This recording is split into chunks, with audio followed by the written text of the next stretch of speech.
Healthy, undisturbed soil sinks carbon, storing what's generated when plants and other living things decompose so it doesn't get released as a planet-warming greenhouse gas.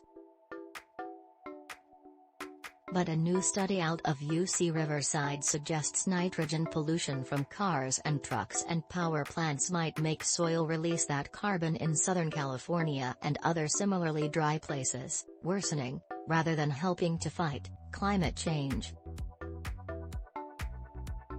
Dryland ecosystems like ours cover roughly 45% of land on Earth. They also store 33% of the carbon found in the top layer of soil worldwide.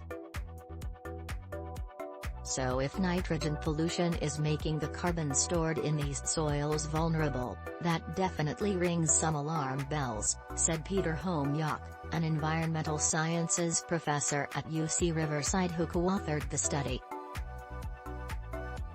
The findings offer new motivation, then, to speed the transition away from fossil fuels and cut back on nitrogen-rich fertilizer if we want to slow global warming that's already creating climate refugees due to worsening heat waves, droughts, floods and wildfires.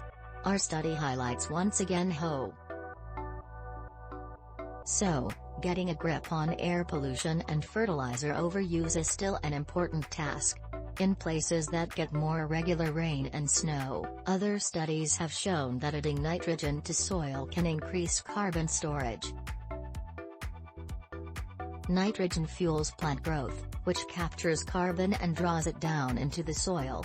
It also helps slow decomposition of whatever is in the soil. That's not what happened when Püspök's team analyzed nitrogen-enriched soil across Southern California, which has some of the worst nitrogen pollution levels in the world.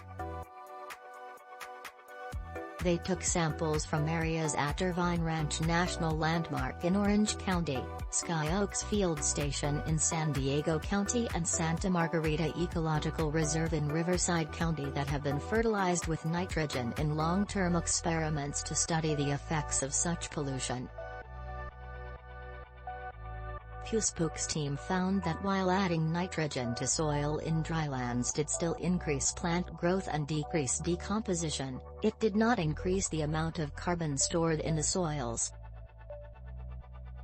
Instead, they found extra nitrogen caused some dryland soil to acidify, then leach calcium as it tried to rebalance its pH levels. Since calcium binds to carbon, the two elements left the soil together, sending previously sequestered carbon into the atmosphere.